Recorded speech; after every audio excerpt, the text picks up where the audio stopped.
Hello, welcome to my channel Sanju station. আমি সঞ্জিত। তো কেমন আছেন সবাই? তো ফ্রেন্ডস, অনেক দিন পর আবারও এলাম, তার জন্য সরি। তো যাই হোক, আর কয়েকটা দিন পর সমস্যা হবে না, তারপর প্রতিদিন আপনাদের সামনে আসব, সেটাও অফিসিয়ালভাবে ভিডিও হবে। যাই হোক, যেটা আজকে মেন আমি যেই টপিকটা নিয়ে এসেছি সেটা হলো, দেখুন, জিতু কামাল চলে গেছে বেঙ্গল পুলিশ থেকে, এটা বড় কথা নয় বা এটা নতুন কথা নয়। এই সিনেমা থেকে এই নিয়ে অনেকেই চলে গেছে, তাই এটা কিন্তু নতুন কথা নয়। এখানে আমি যে কন্টেন্টটা আপনাদেরকে বলবো সেটা হলো, কেন অন্যদের থেকে জিত অন্যরকম, এটা আমি বুঝিয়ে বলবো। আর একটা হিরো বা একজন প্রডিউসার কতটা প্রফেশনাল মেনটেন করতে লাগে, এই জিনিসটা আপনাদেরকে বলবো। প্রথমে যদি আমি এই বেঙ্গল পুলিশ নিয়ে আসি, দেখুন, বেঙ্গল পুলিশের যে প্রডিউসার রক্ত চ্যাটার্জি, যাই হোক, সেই রক্তবাবু অনেকবার অনেক প্রডিউসার পাল্টায়। একবার তার বউয়ের নামে দিয়ে দেয় সে প্রডিউসার, একবার অন্য মহিলার নামে, একবার নিজের নামে, মানে যার তার নামে সে প্রডিউসারগিরি দিয়ে দিচ্ছে। মানে এই সিনেমা অমুকে মেনটেন করছে, তমুকে মেনটেন করছে, অমুকে বানাচ্ছে, তমুকে বানাচ্ছে। এই রক্ত চ্যাটার্জির কাজ কিন্তু এটা হচ্ছিল প্রথম দিক থেকে। মানে সে প্রডিউসারের নাম চেঞ্জ করছিল। একটা সময় কি হচ্ছে, তার কাজের মধ্যে কোনো প্রফেশনাল নেই, কোনো দায়িত্ব জ্ঞান, কোনো কিছুই নেই। তারপর তার সিনেমা থেকে কাস্টিংয়ে যাদেরকে নেয় তারাই পালিয়ে যায়, মানে তারা এই প্রজেক্ট ছেড়ে চলে যায়। প্রথম চলে যাওয়ার ব্যক্তি হলেন অঙ্কুশ হাজরা। সবাই জানেন, অঙ্কুশ হাজরার সঙ্গে তার একটা সিনেমা করার কথা ছিল। অঙ্কুশ হাজরা তার সিনেমা থেকে প্রথম বিদায় নেয়, চিরবিদায়। সে বলে দেয় আর ভবিষ্যতেও কাজ করবে না। এরপর আরও দু একজন আর্টিস্ট এরকমভাবে বিদায় নেয়, মিউজিক ডিরেক্টর বিদায় নেয়, তারপর ডিরেক্টর বিদায় নেয়, হিরো কয়েকবার বিদায় নেয়। শেষমেশ জিতু কামালকে নিয়ে শুরু করেছিল। আমরা ভেবেছি এবার হয়তো বা হবে, কারণ জিতু কামাল খুব ভালো একজন ব্যক্তি। আর রক্ত চ্যাটার্জি এতবার নোংরামি করেছে, হয়তো বা এবার শুধরে যাবে, কারণ অনেক তোপের মুখে তাকে পড়তে হয়েছে। কিন্তু না, এটা তো লাল রক্ত নয়, এটা কালো রক্ত চ্যাটার্জি। তাই তার কালো রূপ আবারও বেরিয়ে এসছে। এবারও এখান থেকে আমাদের জিতু কামালদা সরে দাঁড়ালেন।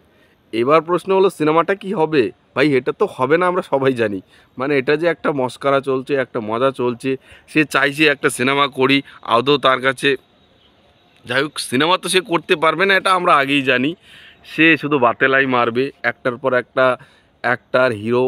দেখুন, সে যেরকমভাবে করছে ইন্ডাস্ট্রিতে, আমার মনে হয় যারা দুদিন পর নতুন বাচ্চারা ইন্ডাস্ট্রিতে আসবে তাদেরকেও যদি ডাকে, তারাও একবার ভাববে এই রক্তর কাছে যাব, কারণ তার রক্ত তো কালা। তো আমার মনে হয় না সে তার সিনেমার জন্য কোনো আর্টিস্ট পাবে, কোনো লোক পাবে। কিছুদিন পর হয়তোবা যারা রিলস বানায়, যারা টিকটকার, তাদেরকে নিয়ে হয়তোবা তার কোনো কাস্টিং করতে পারে।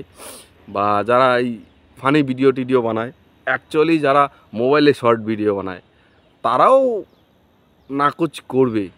প্রফেশনালিজম যতদিন না মেনটেন করতে পারবে, ততক্ষণ সেই লোক পাত্তা দেবে না ভাই। আজকাল তো ইউটিউবাররাও পাত্তা দিচ্ছে না, যারা রিভিউয়ার তারাও পাত্তা দিচ্ছে না। তার সিনেমার একের পর এক অঘটন দুর্ঘটন ঘটছে, কেউ কথাও বলছে না এগুলো নিয়ে। জানি একে নিয়ে কথা বলে লাভ নেই, একদম আউট অফ সার্ভিসে পড়ে আছে।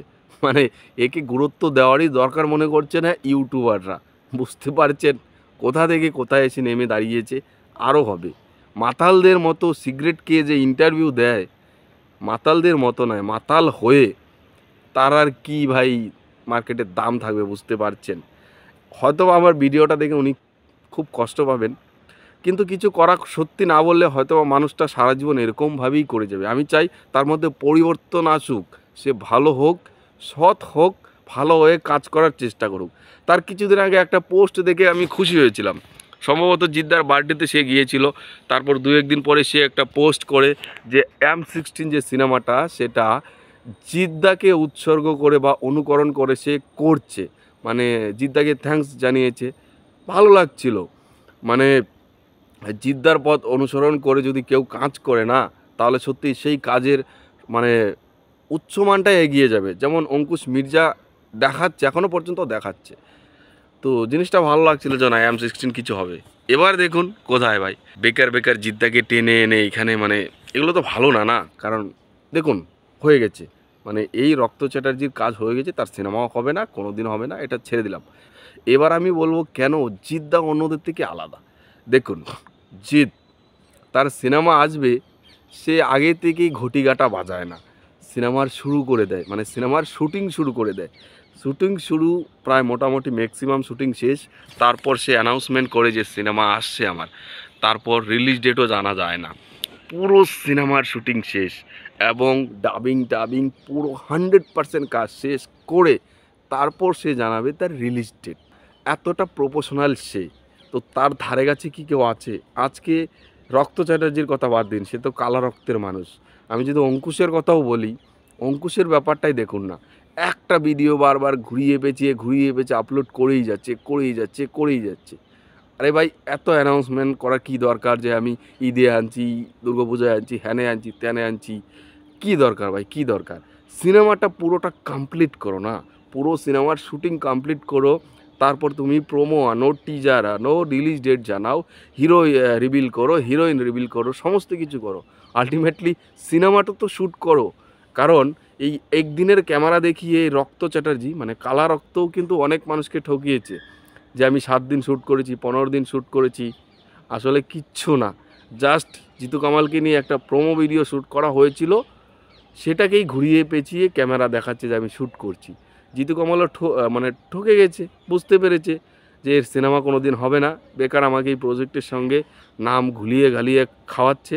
তার উপর আরও একটা কাজ করেছে, একটা পোস্টার এনেছে, জিতু কামালের মাথা কেটে বসিয়ে দিয়েছে, জিতু কামালের উইদাউট পারমিশন ছাড়া, বুঝতে পারছেন? মানে একটা অন্য বডির সঙ্গে জিতু কামালের মাথা বসিয়ে দিয়েছে। এই ধরনের নোংরামির সঙ্গে জিতু কামাল একটা এত মানে বৈশিষ্ট্যমান হিরো বা বৈশিষ্ট্যমান ব্যক্তি সে থাকবে?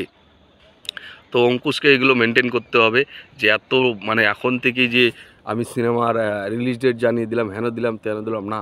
সিনেমার শ্যুট করে ভালো মন্দ বিচার করে কোন দিকে রিলিজ করলে, কোন দিনে রিলিজ করলে ভালো হবে, সব কিছু বিচার করে করো।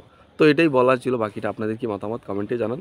আর এখানেই জিত এগিয়ে থাকবে, মানে প্রফেশনাল এবং দায়িত্বমান দিয়ে এবং ভালো চিন্তাধারা দিয়ে জিত এগিয়ে থাকবে। টাটা।